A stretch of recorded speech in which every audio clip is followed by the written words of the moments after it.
Jonas Aleman. This is my project over Libya.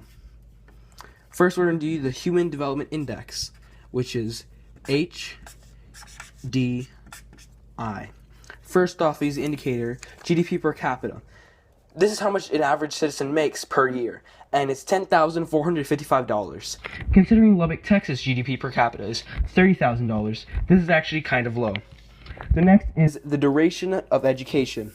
This is 12 years. That means it takes them all through high school, but means very rarely do they go to college. This is actually in the middle.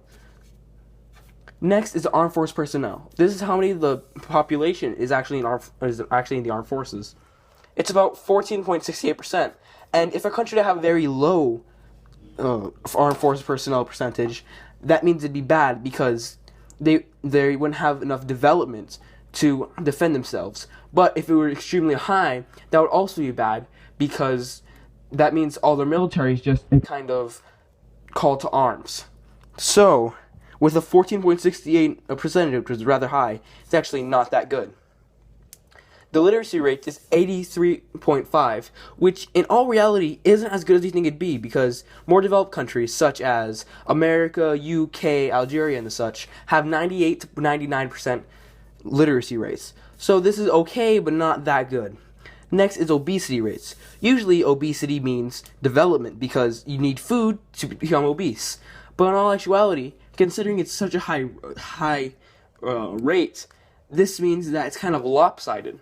So the development isn't that high because the economy isn't very equal. Next, we have life expectancy, which is how long a person is expected to live. And it's 74.95%, which 74.95 years, which is actually rather good. With all this in mind, I'd say the HDI is 0.68, putting it almost in the middle of the HDI scale. Next up, we have the government. And the government is a parliamentary republic. A parliamentary republic is a republic basically ran by the parliament. The prime minister is Ali Ziyadin. And the president, Nori Abu Samin. And what the parliament republic is the executive branch, which is the president, is ran by the parliamentary branch.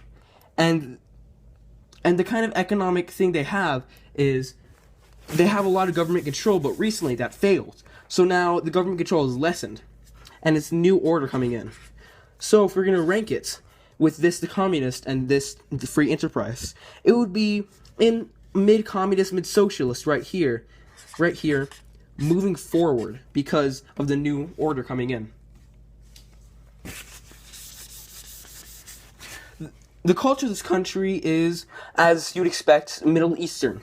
The languages they speak are Arabic and Berber, which, as I understand, is a dialect of Arabic. The main religion is Sunni Muslims, but they also have small groups of Christianity, which means the Muslims there are not radicals and often don't attack them or persecute them.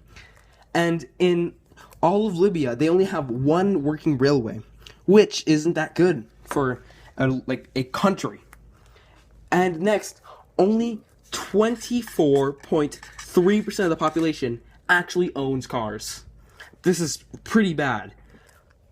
And a lot of the they have about 100 runways for airports and planes and whatnot.